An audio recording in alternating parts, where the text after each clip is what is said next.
When Ladies and gentlemen, you know who this man is. I'm super excited to have him on the show. We are talking about the brand new One Championship heavyweight champion, Mr. Arjan Bhullar. Officially welcome to the show and congratulations on that great victory, man. Thank you. Appreciate it. Happy to be here, and thanks for having me, guys. You're very welcome. So that was a fight against the champion Brandon Vera, who's a super talented guy. You definitely have some skills. You have a great wrestling credential, and you also spent some time over at AKA. You won both your fights in the UFC, and so you weren't like this huge underdog, but to go over for the first time and fight in Brandon Vera's cage over there at One, and to fight such an experienced guy, I think a lot of people might have been expecting Brandon Vera to win that fight. What was your mindset going into that fight, and what were you thinking that the fight would turn out to be, and was it similar to what you had envisioned? Exactly what we planned is what happened. There was no way we were going to lose, and yeah, we're going over his division, into his, going for his title, all those things, but I truly felt it was mine, and we laid out plans for Vera the day we signed the contract, and like I said, the fight went according to plan. It probably should have been stopped in the first round if he didn't slap on that Kimura. Yeah, absolutely. And he's a talented guy. Was he as strong and as quick, or maybe not so much as you were expecting, or was there anything surprising about how he felt in there? No, I felt really comfortable. I saw everything. I didn't feel he was strong. He was slippery, and questionably slippery from the beginning to the end. Right. He was an oil slick, that guy was. Yeah.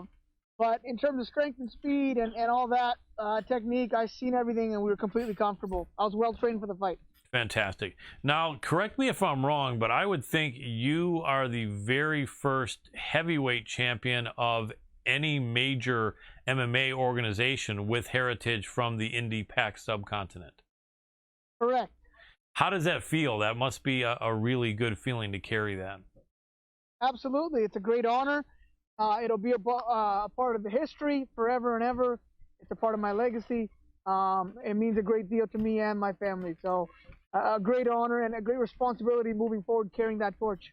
Did you hear from people cheering for you leading up to it? Did you get some good social media support from people back in your original homeland or ancestors' homeland? Absolutely. We got great support. We were supposed to take the title straight back home to our family home in the village.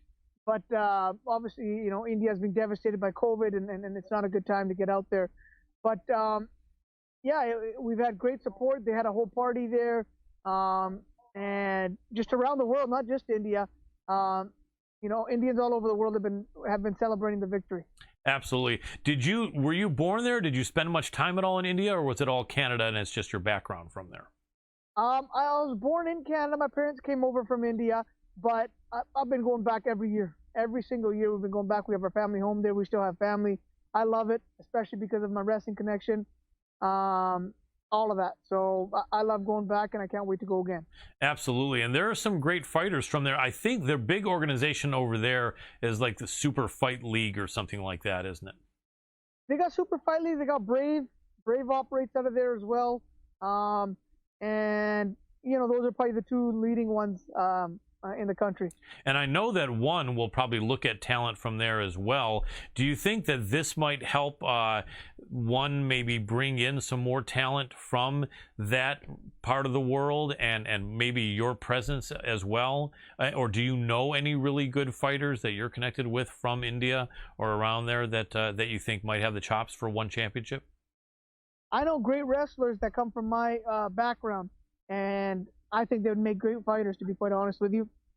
And I think this is going to open a floodgates for that. There's obviously boxers, there's Sanchu fighters, there's a whole whack of others as well. But it's exciting for what's going to come next in the country. Without a doubt. So tell us about your background. In Canada, wrestling wasn't as big as it is, or isn't as big, freestyle and amateur wrestling, as it is in the United States, but I think it's gaining traction. But tell us what got you into wrestling in Canada, and how did you get into MMA? Maybe give me a backtrack, maybe going back 15 years or something like that, and give me just some of the high points on what your road was and how you got into wrestling and where you went into there and how you got into MMA. So essentially, it was my father wrestled originally. He trained with the Canadian national team out here. Went back to the homeland, competed there. Once he immigrated over, it was a sport he's familiar with from the homeland. And I used to go back with him every year as a little kid and train alongside of him as a kid and see others train with him. Those are my earliest memories of the sport and of childhood. And then from there, I got into the sport just like we had 10 boys in the family. Everyone wrestled. We have a family gym with mats, and since day one, we've all wrestled. I continued to a higher level. Simon Fraser University locally here, we've had over 20 world and Olympic medalists come out of. It is Canada's only NCAA program in the entire country. So we wrestle folk style. It's the only NCAA program outside the U.S. So it's a perfect place for folk style wrestling. And I came through there. I went up to the national team, did the Pan Ams, did the Commonwealth Games, did the Olympics, all of that. And then the guys I was training with and competing against all were making the jump to MMA, and I saw an opportunity. So after the Olympics, I got my eyes there, and that's how I hooked up with Cormier and AKA and then boys, King Mo. All these, they were from the U.S. national team. And we had a friendship from there. So plugged into there and, got to training. I've got a great team here in Vancouver, great coaches here as well. So I split time between both. Got my contract into the UFC, fought through, became a free agent. They wanted to re-sign. I said no. I got a way better deal in one, and I want to do stuff for India and for my own brand and the ones rolling out the red carpet. So we go out there, and then we set our sights on Vera, and we did the damn thing. Absolutely. Very well stated. And I knew that had to be it. Obviously, coming out of AKA, and as talented as you are, I knew it wasn't the UFC that said, we don't want this guy. I knew it had to be that you had a better offer to, promote your brand and to get more money and to bring excitement. And it's the biggest, one is the biggest organization in Asia. A lot of people don't know one is just as big, if not bigger, in the rest of the world, excluding North America.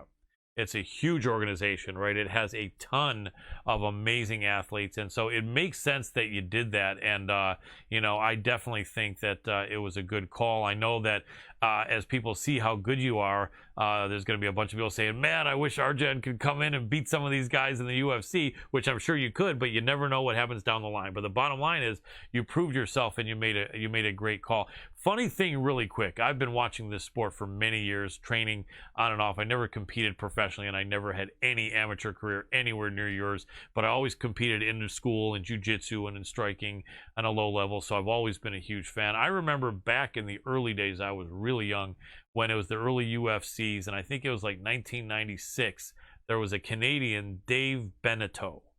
Yeah. Right? And he's a Simon Fraser guy. Yes. He's an alum of my university. Yes. He wrestled my dad. My dad wrestled. Oh, that's awesome. That is so awesome. Because I remember that's the last time, so this is 23 years ago, the last time I heard anyone say the words Simon Fraser was he shouted them out in one of his interviews, I think, after he won. That is so cool. Your dad wrestled against him. So with your dad wrestling against him back in those days, does that mean your dad was aware of the UFC from knowing Dave Beneteau, or was he really not?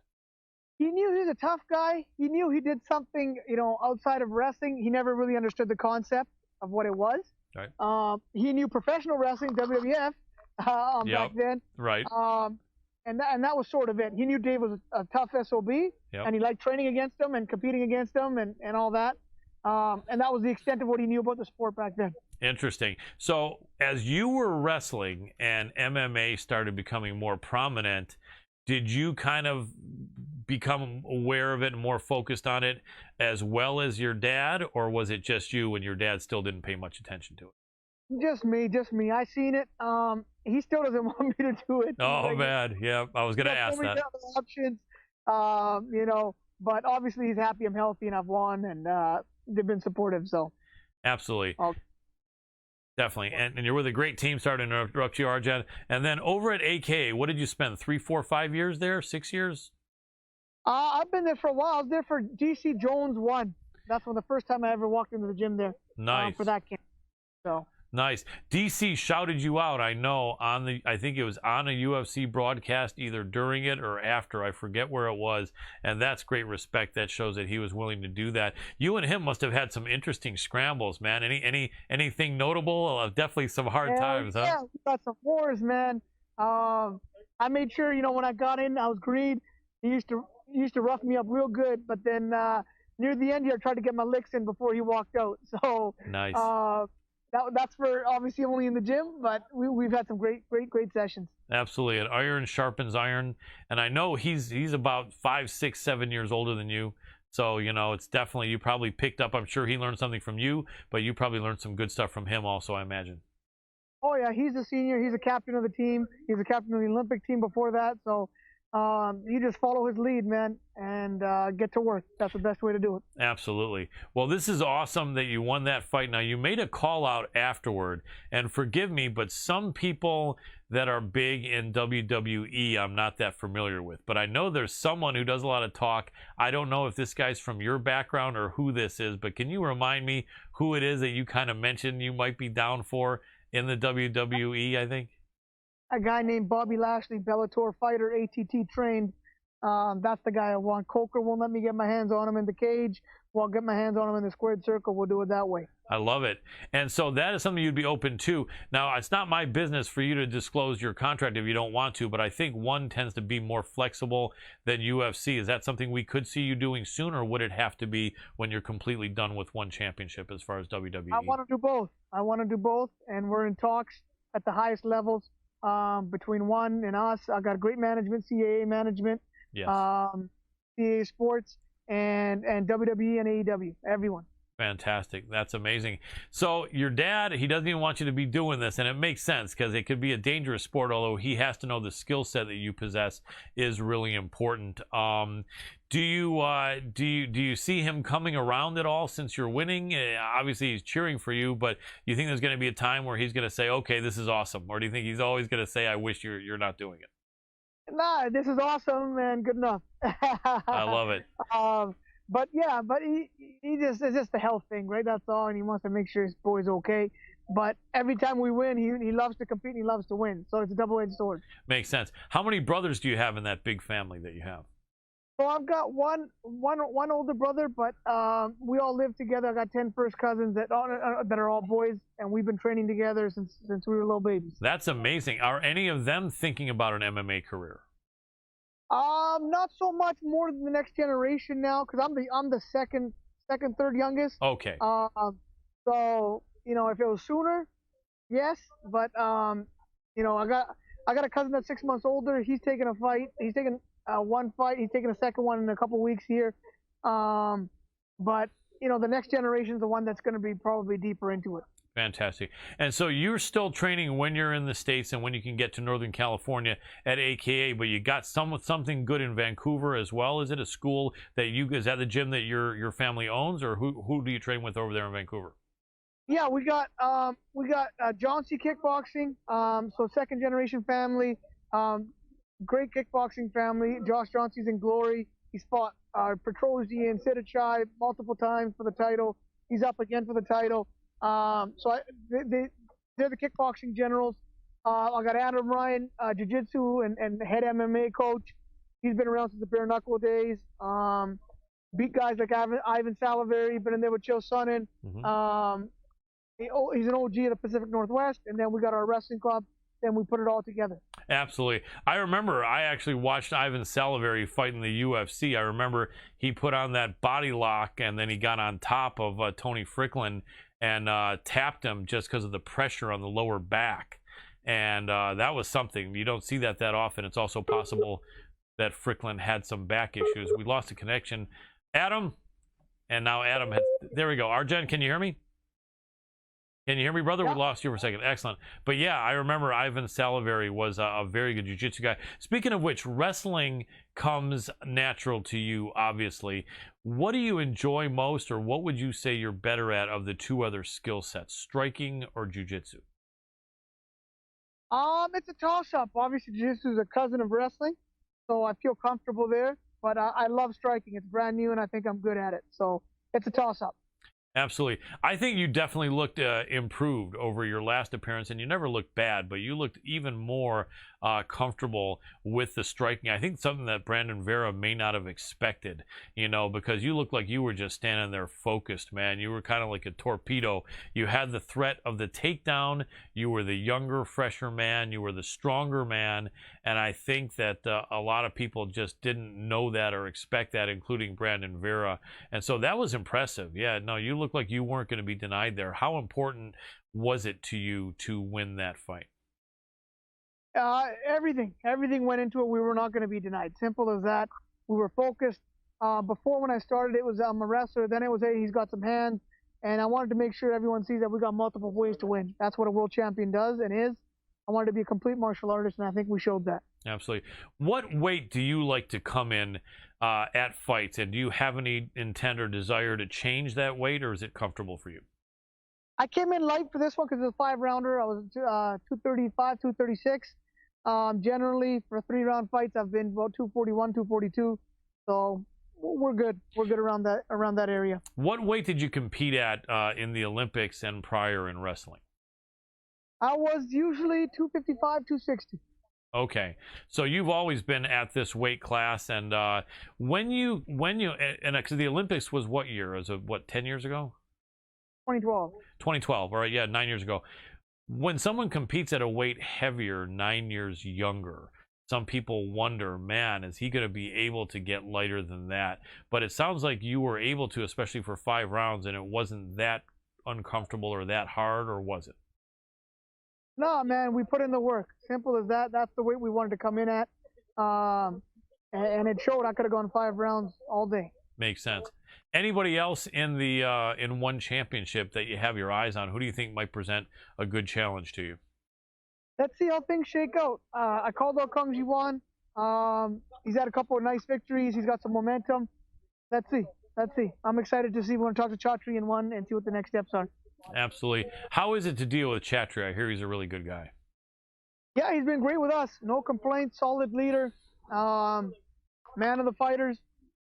So far, so good.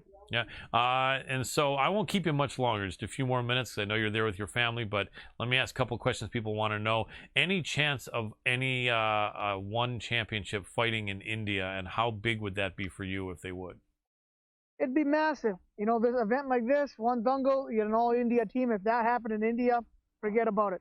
So I'm hoping once this COVID crisis clears on the ground, that's the next step. Absolutely. Do you have any goals for how long you want to be in the game? 5 more years, 7 more years? Any thoughts about that at all? Definitely not that long. It won't be that long, but as long as I feel good, I'm never the type of guy to stick around too long and go past my best before date. So just stay tuned and enjoy the ride while it's still there. Absolutely. Do you think you would train your cousins after that? Probably. Oh yeah, we got plans for the academy. Absolutely. Absolutely. And if anyone has got some skills and wants to train at your academy, obviously someone who can't just walk in there, but if someone does have some credentials and some skills, is there any way they could walk in and see if they could work out with you guys and train there? Sure, definitely. We got a lot of people that are inquiring and stuff. So as COVID relaxes here, that's the deal. Cool. What's the name of the place again, and what city? The Bhullar Wrestling Club in Richmond, British Columbia. Fantastic. Any last thoughts you want to share about what people can expect from you and what your goals are here in this sport? Nothing, man. I just appreciate all the support everyone's given me. And next step's going to be pro wrestling, and then we're going to defend, and we're going to keep marching forward. I appreciate everyone's love and support. Thank you for watching the Hannibal TV. Please like this video if you enjoyed it, and click the subscribe button to not miss any of our latest shoot interviews, match videos, or news updates. Support us on patreon.com for $1.99 a month to watch our full shoot interviews ad-free and help our channel grow. Follow us on Twitter at the Hannibal TV for instant updates.